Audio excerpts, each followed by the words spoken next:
Coming up on Path to Zero. We've got to build what we can build, which is solar, wind, and storage. And by the way, those do happen to be some of the cheapest things we can build right now.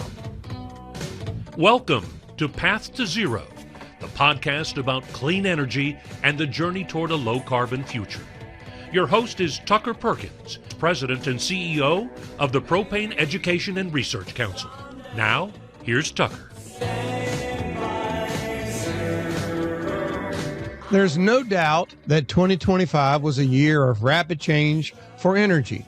As we begin a new year, we wanted to look past the headlines and into what 2026 may really hold for power markets, affordability, and the energy transition. Our guest is Robbie Orvis, Senior Director of Modeling and Analysis at Energy Innovation. Robbie works directly with policymakers in the U.S. and around the world using data and modeling to understand how energy systems actually respond to policy, technology, and market forces. His work is frequently cited by major media outlets, and he's a regular voice helping decision makers on energy policy. Robbie, it's really great to have you on Path to Zero. Thanks for being here. Hey, Tucker, thanks for having me on. So really have so many things I want to talk about, but let's really start with maybe what the data tells you about, first off, what happened in 2025? Where did we make meaningful shifts in the energy transition? Maybe what was a little bit more noise than substance? Anything I want to hear from you about maybe what you learned from the data for this year that we are soon to end. Yeah, there's a lot that happened this year. I think, globally, we saw that renewable energy continues to grow and how much is being deployed every year.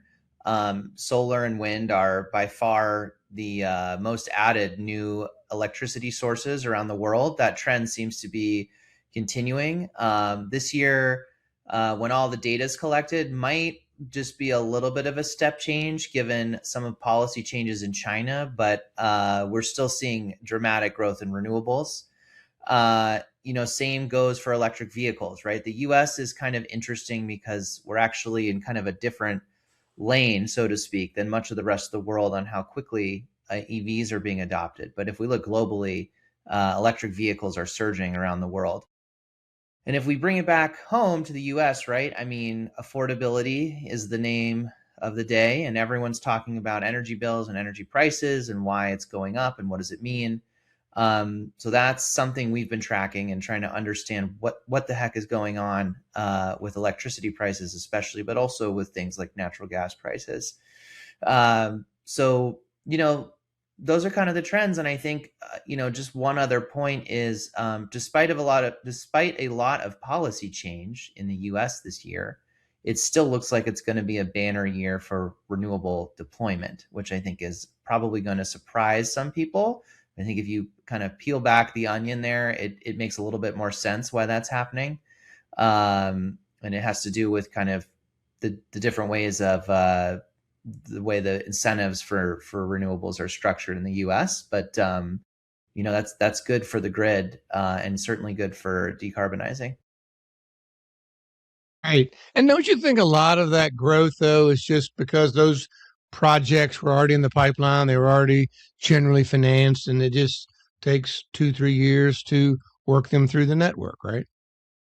Yeah, I mean, a big part of it is, right. So there's been a ton in the pipeline, and so it's a lot of those projects coming to fruition, but also some of the changes to the incentives for new renewable projects, because the rules change starting January 1st, 2026.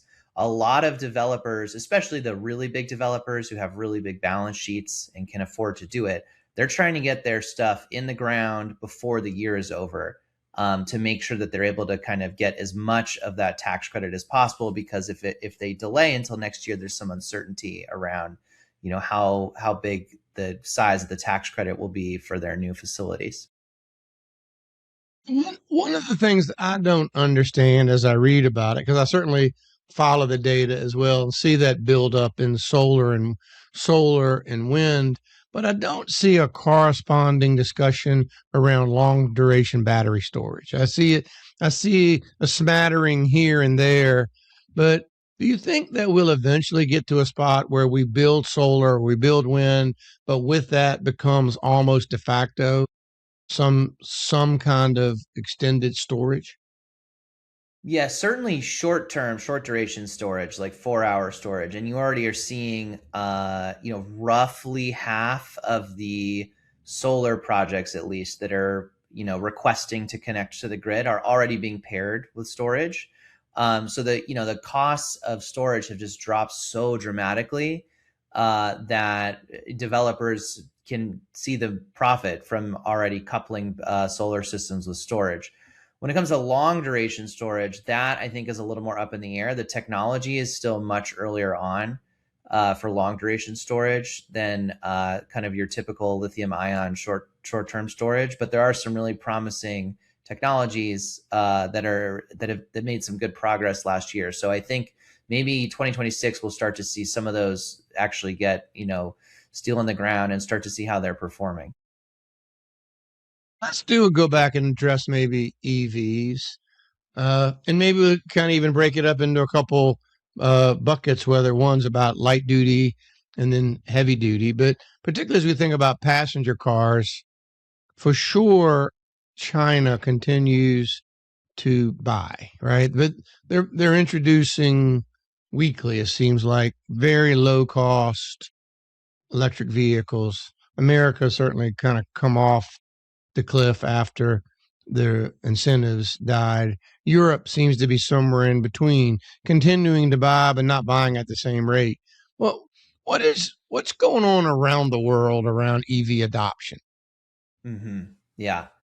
So in China, China has invested heavily for years now in growing its EV manufacturing capacity.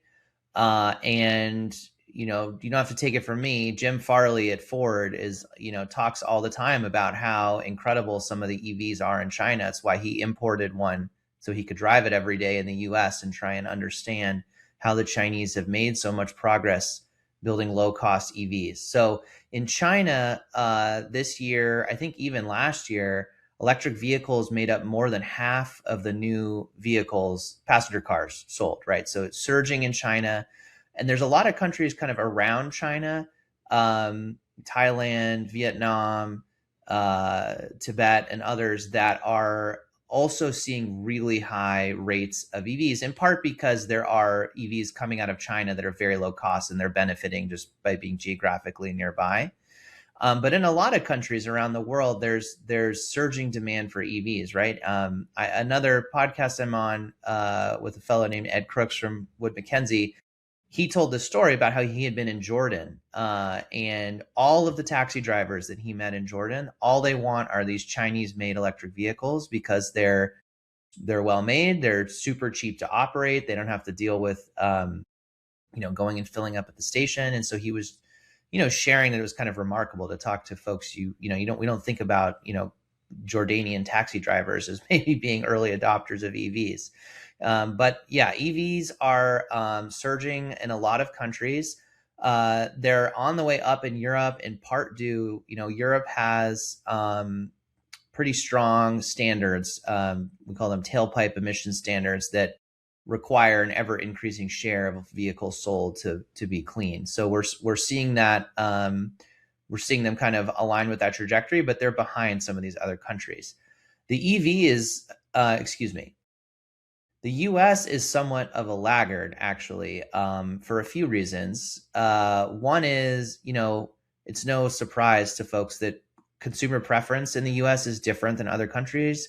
We have a lot more pickup trucks, we have a lot more SUVs, we have a lot more crossovers, and actually the big three automakers in the US, which would be Ford, GM, and Stellantis, they don't even really make sedans anymore, which is kind of shocking if you think about it. They're basically only making crossovers, pickup trucks, and SUVs. So there's a lot less demand. I think it's a little bit of a chicken and egg argument. Why is the demand not there? Is it because of what's being offered? Part of it certainly is just the makeup of the US. The US is a lot more a lot less urban than some of the other regions we're talking about, and people need to drive further, and they have a preference for these larger cars. And of course, the U.S. has a 100% tariff on any Chinese vehicles coming in, which is why you don't see any Chinese-made vehicles being sold in the U.S. So the U.S. is kind of actually, I think, a little bit on its own island. Maybe Canada with it, because Canada also has the same tariffs in place and a little bit of the same consumer preference profiles. But if you look outside the U.S., we like to talk a lot in energy transitions about these adoption curves, these S curves, where you tend to see in early days, there's slower adoption, and then you kind of have this pretty steady rate, and then the market gets saturated. There's a lot of countries where you can just plot. They're on that S curve. They're on their way towards significant adoption, and the US is just a little bit earlier on that compared to a lot of these other countries. Yeah. The truth remains that we don't really have these low cost EVs, which apparently satisfy the driver's demands in China, particularly. It's just a question of now with General Motors kind of having a pullback, Ford having a pullback. Right. Maybe Stellantis never got there. Doesn't look like they're on the near-term horizon either. The bigger the car, the heavier the car, the bigger battery you have to put in, right? And the bigger the battery, the heavier the battery. So the markups, the profit margins for the automakers, go down as they have to build these bigger cars. Now you have battery prices coming down to offset some of that, but I think you have this combination of, Tesla has, because they've invested so early, and they have their own supply chains, they're kind of way out ahead of the big three that we like to call them. And the big three have kind of deferred the level of investment that, say, Tesla has in building out these new platforms. And so that's why you see, Ford was just unable to deliver the F-150 Lightning at a cost competitive price point. And they just took a $19 billion write down to kind of terminate that program. So to some part of it is consumer preference in the US, again, like the demand for larger vehicles, and that makes it harder to meet those margins. But, Tesla's done quite well with just the Model S, and the Model Y especially is a very popular car. So, the right investments and the right supply chains have positioned them really well. I think the other big automakers are behind. And to me, the big question is, are they going to, pare down their EV investments in the US and really focus on fossil fuel vehicles, which is what it seems they want to do? Or are they going to use this as an opportunity to realize, like, look, we need to double down and figure this out if we're going to be able to compete globally, right? Because if you look around the world, the US automakers are being pushed out of virtually every market around the world, right? And a lot of it's coming from Chinese automakers. Yeah, it's, I'm glad sometimes I'm not in the management group at any of those big three in the U.S. because clearly they have a problem in front of them without a very easy solution. And again, it's even more complicated by the different emission standards. I see Europe, the EU just finally cleaned up their emission standards and left room now for efficient internal combustion engines that just 6 months ago, were due to be sunlighted, gone by what, 2030, I think.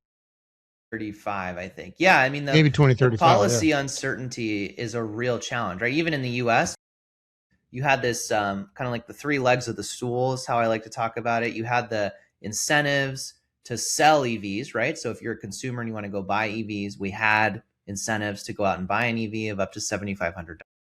You had the incentives to bring that EV production to the US. So automakers transitioning their factories to build EVs, or if they're going to build batteries, they want to build the batteries and the EVs. There were really big incentives to do that. And then you had the standards that underpin that. So if I'm an automaker, if I'm Ford, and I have to decide, am I going to make a $20 billion investment in gasoline cars, or am I going to make a $20 billion investment in building out an EV factory and battery supply chain? Well, I need to know that if I do that investment in the EVs, that there's going to be sufficient demand. And so the standards were kind of like a nice backstop to provide some of that investment certainty. And those were, we had national standards. We also had a handful of states adopting very ambitious standards. Well, in the last year, we basically lost 2.5 legs of the stool. We lost the standards. We lost a lot of the federal incentives. Some of them are still there for battery production. And so what are you seeing? Well, you're seeing the automakers respond. They're pulling back on their announced investments.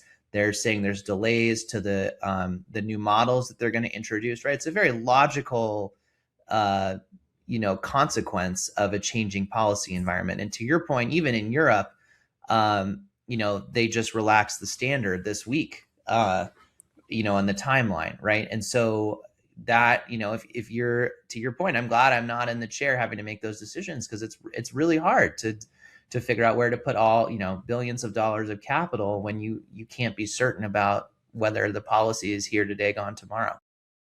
Yeah, well said. Well, that's a pretty thorough look at 2025. But what gets you excited, or what do you see revealing about maybe what happens in 2026? Anything different? 2026 is going to be really interesting. And so much of our time these days is focused on affordability and electricity demand in the US in particular. One of the biggest markets in the US this week, it's called PJM. Yesterday, they had their auction. They held this auction for capacity, and it hit the top. It hit the cap, right? And despite the fact that it hit the cap, and we're talking tens of billions of dollars of money going out, they only got a little bit of new power plant capacity added, right? And this is coming because there's this incredible growth in demand, or at least announced demand for data centers. So I think there are such a divergent view of opinions on whether or not is all this AI data center growth really going to materialize? Are the data centers just placing bets in every market to see which one hits, and then that's where they'll build? And a lot of people have said, they think a lot of this is kind of a bubble. And so I think next year will be really interesting to see, to test out those different theories. We're going to see continued increases in the amount of data center load, or is it a bubble, and are we going to see it maybe start to pop, and we'll see actually a contraction in some of those some of those announcements? And that matters. Obviously it matters for people's bills and affordability. It also matters for emissions because of how the grid is moving right now in anticipation of being able to meet that power demand. So that's a big one. I think also, I know we just talked about EVs, but there's a lot of analysis looking at monthly EV or year over year by month. I think EV sales and sales of vehicles, they're cyclical, but it's very hard to draw insights from one month to the next, right? So, when the EV tax credit was ending, there was a surge in sales for EVs because people wanted to get them. And then the next month it dropped off, right? But I saw so many articles trying to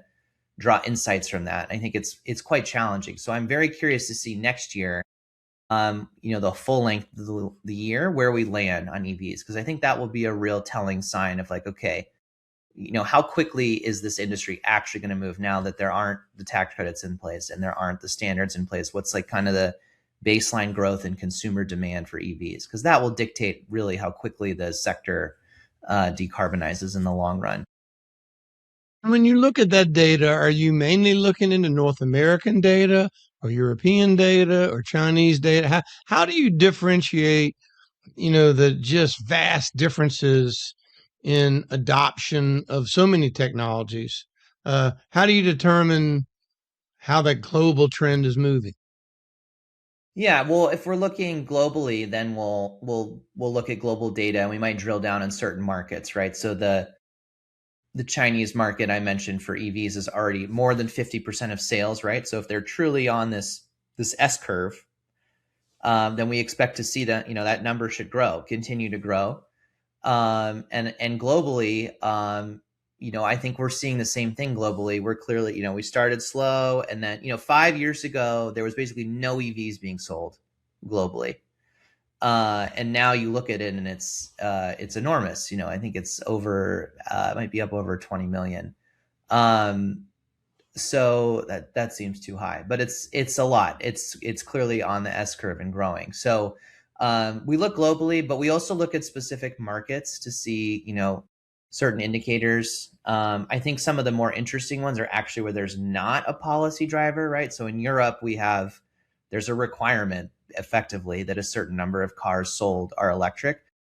That doesn't really give you much insight into like how quickly that technology is actually evolving, because it's the policy driving it. But when you look at other markets where there's not, and it's just based on economics, that's really interesting. If you're starting to see trends just based on what things cost and consumers' preference for them, that really gives you an indication of how quickly that technology is moving.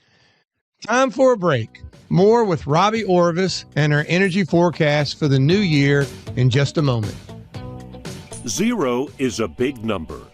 Getting close to a zero emissions future starts with using the broadest mix of clean, low-carbon energy sources.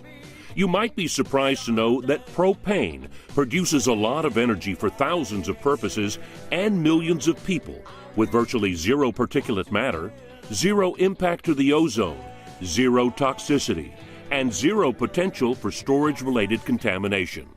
It's low NOx and low CO2 to boot. Path to Zero is sponsored by Propane. Energy for everyone. Learn more at propane.com.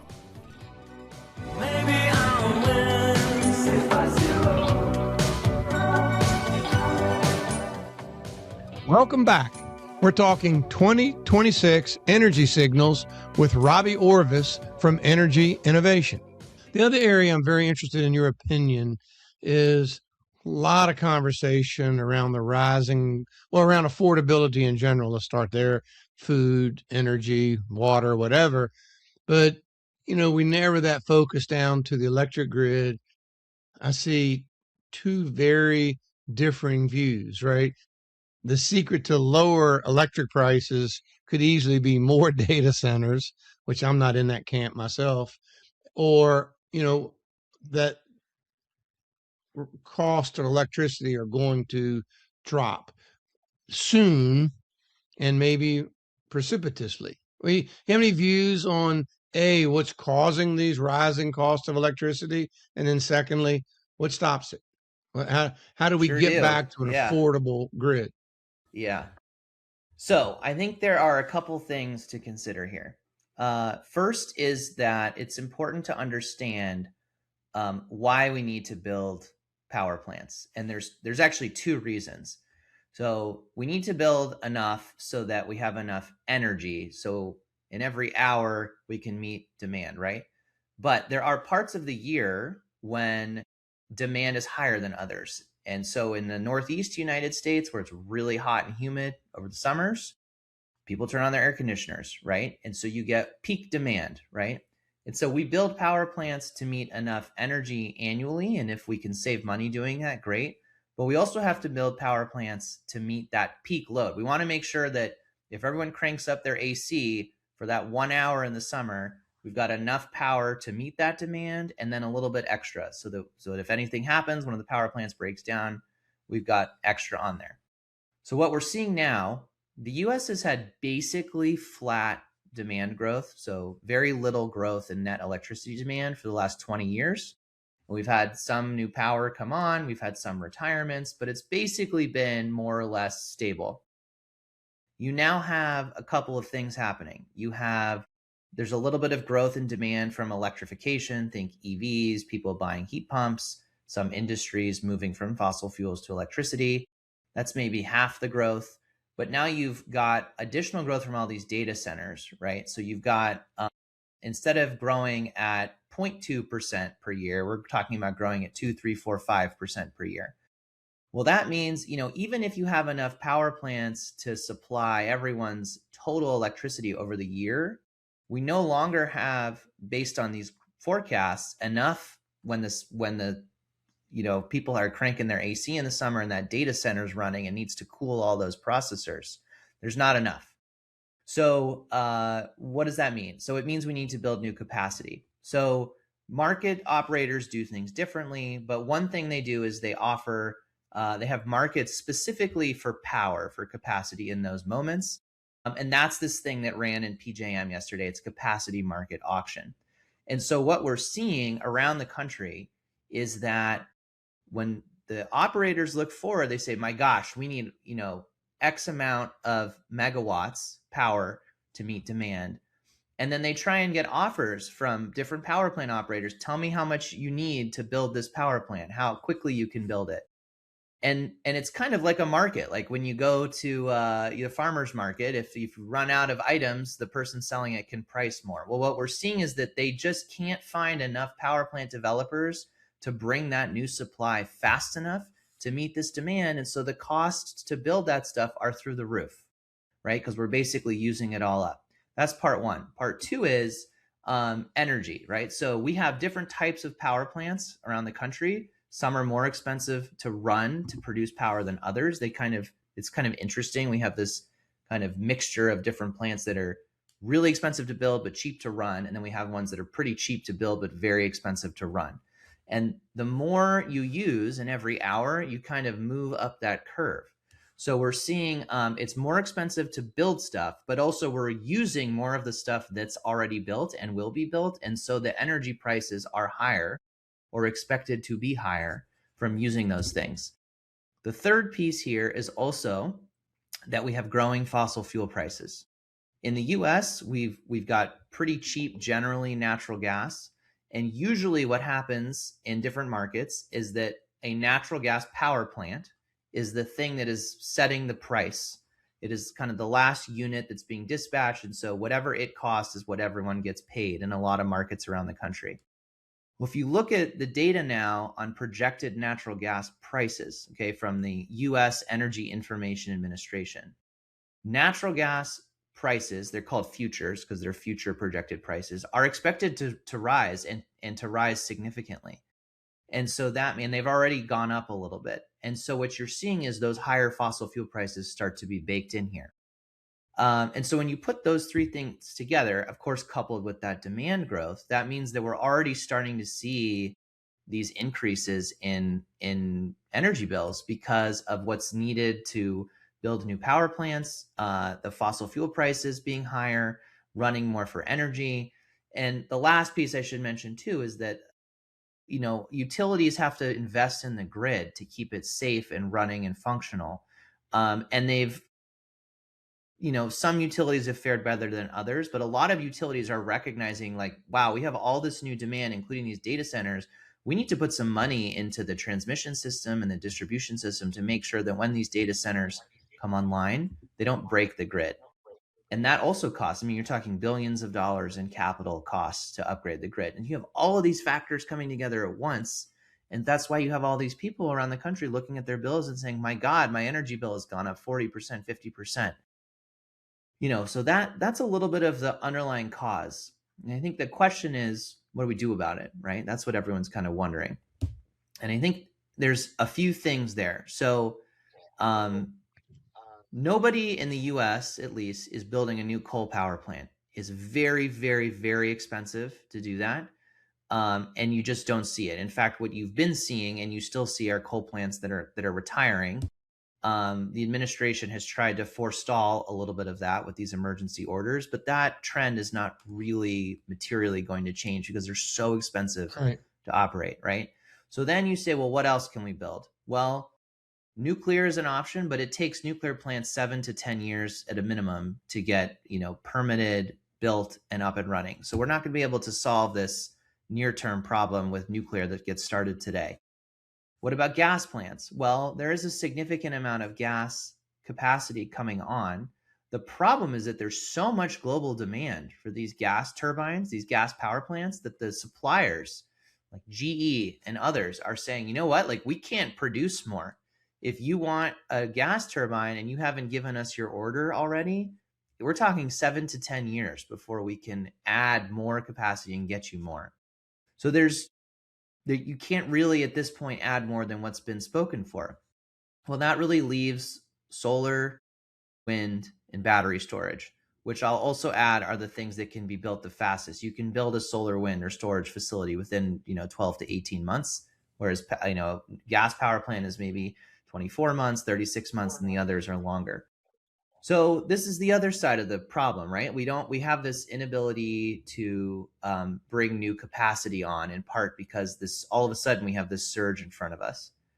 And so my view is that the way out, given that incredible growth in demand and the fact we're not going to tell every data center, no thanks, we don't want you, we want you to go somewhere else, is we've got to build what we can build, which is solar, wind, and storage. And by the way, those do happen to be some of the cheapest things we can build right now. And that's what you're seeing. If you look at what the different types of projects are around the country that are trying to get built, it is overwhelmingly solar, wind, and storage. And to our earlier conversation today, a lot of that is solar with batteries or wind with batteries. But it has gotten a lot harder to build those things over the last year in the US. The Trump administration has basically put in place a policy that makes it very hard for new projects to get permitted, and adds a lot of uncertainty to that. We've also seen with the One Big Beautiful Bill Act, a termination of incentives for those facilities.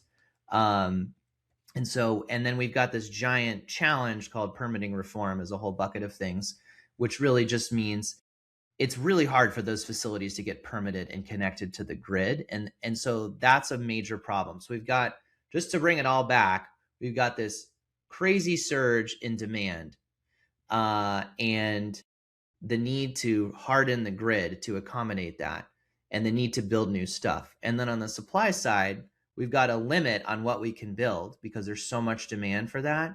And we've made it much harder to build stuff generally. And when you put that all together, you can see how that can drive up energy prices. And so the way out is to free up the ability to build stuff, to expedite it, to make it cheaper and easier, and to really build like what we can build today, which is really to lean in on wind, solar, and storage. Yes, gas, if you can get it and add it, great. But in order to meet that growing demand, it's got to be what's available today. And that's really wind, solar, and storage. So that is a really lengthy and thorough, explanation of what's going on in the grid. But the final chapter of that would leave our listeners, I think, somewhat discouraged, because the one thing you didn't talk about at length is also the whole issue of the balancing authorities, the grids, the PJMs, the ISOs, and FERC, that natural tension. Yeah. But what if you're a listener and you're thinking about this impact on you, there really is no good short-term solution. I mean, you would think we're going to continue to build in the short term more data centers because they seem to be able to be permitted and built. They're trying, maybe they bring their own power, maybe they use the grid, but all those things you talked about are really 7 to 10 year horizons, if in fact some of them even have on a horizon, such as land use issues, permitting issues. Yeah. I mean, really a daunting response to even a more daunting problem, isn't it? Yeah, I mean, I think there's a couple nearer term things. So you're absolutely right. FERC is an option. And this week, FERC put out, I think actually today, a new rule related to large load interconnections, which means how data centers especially could connect to the grid, and the fact that they can bring their own power. So from what I've read so far, and it's still like very early, the general sentiment is that this rule does help add a lot of clarity and allow a little bit more flexibility for data centers that are connecting. So that's one. Two is there is interest on a bipartisan basis in doing something on permitting reform, right? I mean, we've heard it for years. There's a couple of bills in Congress right now. It's not clear to me that Congress will be able to agree on something to get that across the finish line. But if they did, and it was, material and its ability to address these bottlenecks and these connection queues, that could immediately help greenlight a bunch of projects and get a bunch more capacity built. So that, Congress has an opportunity to materially move the needle on the ability to build power plants in the US. And that, the time couldn't be better for that than right now, because that's a real problem. But to your point, and I guess one other thing I would add is just data centers have typically said, look, we've got these billions of dollars in investments in our processors. We're in a race with our competitors to figure out who's going to win the AI race. We simply cannot not operate at 100% of our output, throttle down 100% of the time. Well, that narrative is starting to change a little. Why? Because increasingly data centers are trying to connect to the grid, and the utility's saying, look, if you're telling me you can't operate a little bit flexibly, I can't connect you. If you are able to tell me that, like, when those air conditioners are running and the grid is strained, that you can dial back a little bit, I can connect you, because then you're freeing up some of the constraint. And we're starting to see some data centers agree to that, at least in theory. And so if data centers can do that and operate a little bit flexibly, we can accommodate more of them and reduce the strain on the grid. So I think there are a few pieces, FERC and backstop siting authority being one, permitting reform, and then also how the grid operators do or don't address their connection queues, and then how data centers are or aren't willing to operate flexibly, all of which could help address this to some degree. But I do think some of it is baked in at this point. I mean, you're not going to be able to fully mitigate it, but that's not to say that these things can't significantly help address some of the rising energy costs. As you look out a couple years, maybe even out 3, 4, 5 years, does any technology jump up to be a big part of the solution? I mean, maybe you talk about fusion, maybe you talk about demand response that really is managed better. Any technologies out there that you think could really change this conversation? Well, I think the rise of hybrid solar, in particular, solar plus storage, is really interesting. And I'm curious to see how those plants operate in the market. Are they really able to help, move the power around to when it's most needed? That would certainly, if we got really well operating solar plus storage, that could be a significant contribution. In terms of more novel technologies, I mean, I've got my eye on enhanced geothermal. Just this week, there was a company, I believe it's called pronounced Eavor, EAVOR, and they announced their first commercial scale enhanced geothermal plant. And there's a company, Fervo, in the US that's been doing that as well. So I don't know about 5 years, but if they're able to show that they're able to scale and hit some of their cost targets, then that's actually quite promising, and they're a lot less geographically constrained than traditional geothermal. And I think you brought it up early on, but long duration energy storage, what's going on with long duration energy storage? If we get that solved at a cost that's reasonable, that really changes how we can manage the grid. And when, you could imagine, for example, when demand is way down in the winter, you load up the long duration energy storage, and then in summer you have that to call upon, right? And then you get around some of these issues with having to grow the grid significantly. So I don't know, maybe there'll be a breakthrough next year. I'm not sure. I don't want to discount things like fusion and SMRs, small modular reactors. I just I want to see them, as with these other technologies, I want to see them in action first before I'm willing to say, okay, this is the thing. If we had a breakthrough in SMRs next year where they were, modular and able to be factory produced at scale and cost, that would be an enormous breakthrough. And we could deploy these all over. I'm not sure we're there yet. Again, kind of a 10-year out solution, probably. Yeah. To your point, even enhanced geothermal. We had Fervo on the podcast, and interesting, they see geothermal being able to rival nuclear power today in terms, 20-ish% of, electrical demand furnished by geothermal, where today it's probably sub 1%, I think. Yeah, and but it's all again, it's all conventional legacy stuff today. Yeah, and that's a lot of work from now to then. All right, I'm Yes. watching our time, so let's have a little bit of fun now, because I think one of the most fun things we do, but really looking at years of doing this, it's been one of the most interesting questions and the responses. In just a moment, I will hand you a magic wand, And with that magic wand, you can do anything you want to impact climate change, the conversation, policies, however you want to impact it. But it has to be for one thing in the next year. How would you use your magic wand? Well, I think we talked about it on the show a bit, but I would use my magic wand to address the interconnection and permitting challenges around the world. Okay, those aren't just unique to the U.S. Europe is having a hell of a time building new stuff as well. I think that the costs for a lot of these technologies are at the point where if we were able to build them at scale and rapidly, we'd see a dramatic decarbonization of the power system.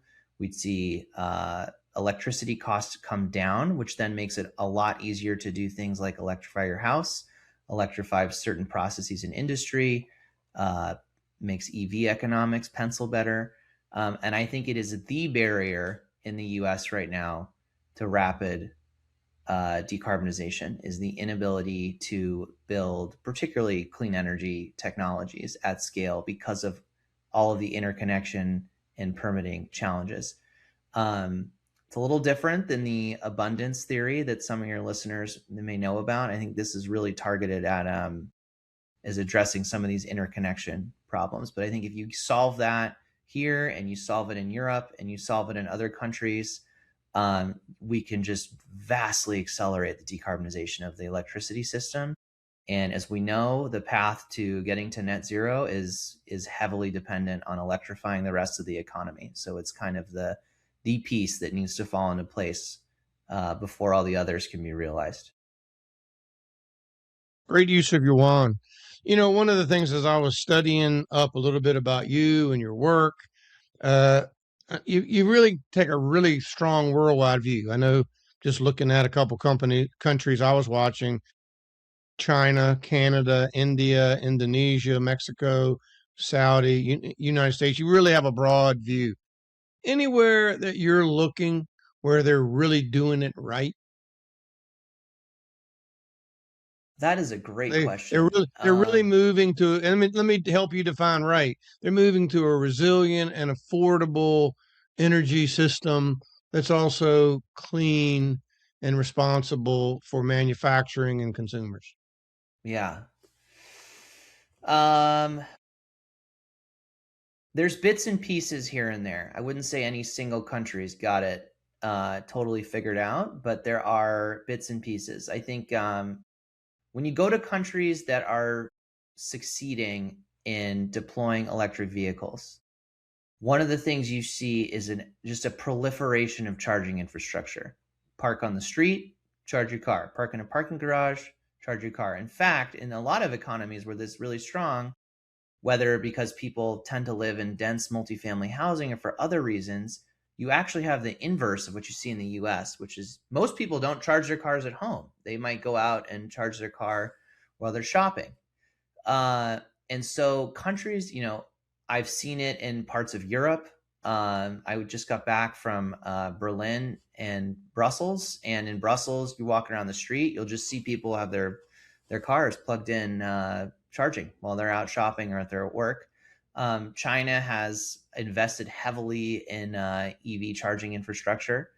And so I think, that is core. You can't get people to buy EVs and to, get away from what they know if they're not basically 100% confident that their car will be charged up when they need it. So that I've seen that in a few countries.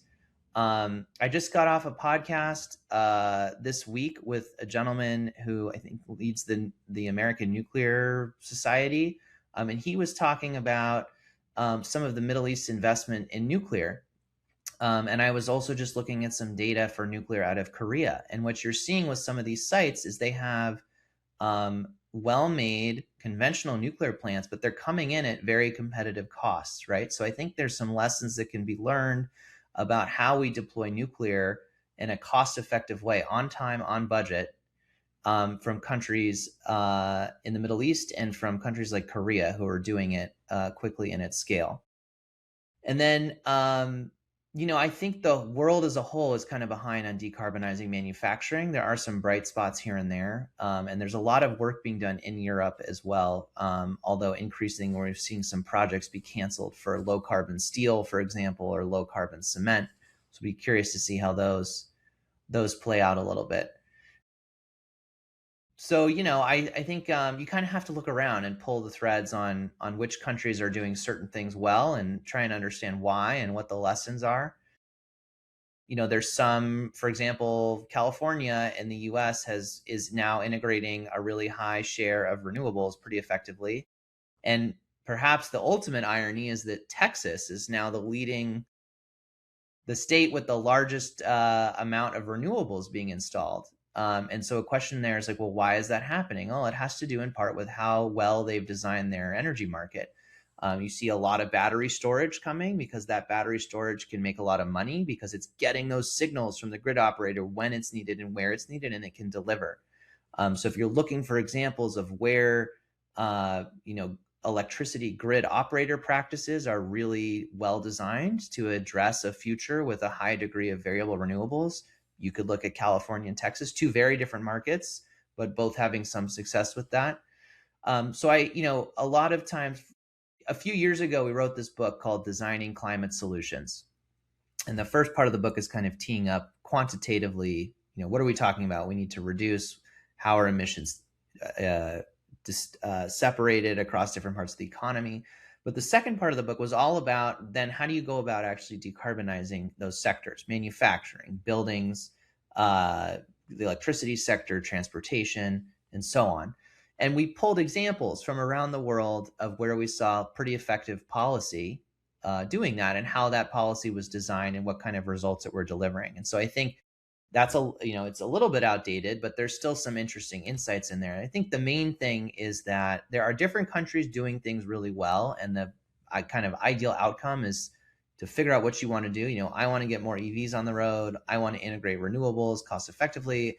I want to figure out how to build nuclear on time and on budget, and go see what those countries are doing. And of course, there's a ton of policy and technology experts around the world who specialize in all those things. So there's a big community and a lot of lessons that can be learned, and a lot of ongoing learning, because we're still trying out a whole bunch of things. To the earlier point, we haven't really figured out the policy mechanism to decarbonize industry, but there's a lot of interesting experiments going on across the world.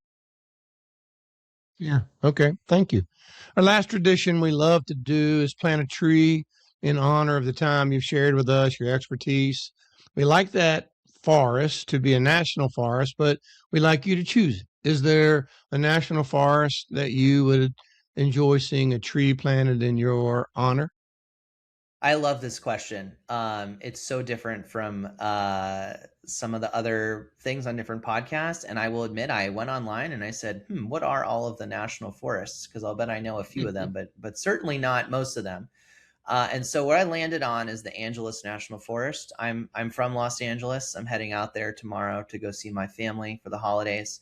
And so my choice would be to put a tree out in California in the Angeles National Forest, where, there's been years of drought and forest fires. And I can't think off the top of my head of a place that would be better to have one more tree to help out.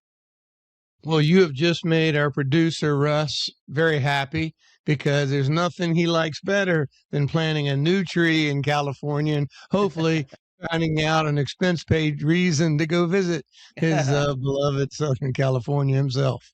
So great choice. As we wrap up, anything you want to tell our listeners about something you're working on, maybe how to learn a little bit more about what's going on at Energy Innovation? Anything you want us to know as we wrap up?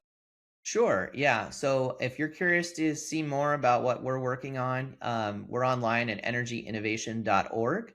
And I guess I'll share, I actually spend a lot of my time trying to assess the impacts of different policies, as you mentioned, around the world in different countries. And we really pride ourselves on making all of our tools available publicly. They're all free. They're all open source. So all the data is there. So if you want to go learn about what's going on in your state or another country, you can go to energypolicy.solutions and go click on any of our models, and they all run in the web, and you can go figure out, what a vehicle emissions look like, what's the power grid headed, and so on. So I encourage folks who might be interested to go to energypolicy.solutions and have a look. Yeah, as I was preparing for this, I went to both those sites, and they're really worth going to. Lots of great articles, sometimes short length, sometimes a little bit more in depth. So a great use of people who are interested in it. And then the models are fascinating, and that as you say, they're interactive and you can work with them. Robbie, thank you so much for being with us today on Path to Zero. Really appreciate you being here, and great insights. Thank you. Thanks, Tucker. Hope you have a good holiday and a good new year as well. Thanks for listening to Path to Zero. If you enjoyed the conversation, please subscribe and leave a review on your favorite podcast app or on YouTube. It really helps more people discover the show. You can also find this episode, past interviews, and additional insights on Substack at pathtozero.substack.com. Thanks again for spending time with us, and we'll see you next time on Path to Zero.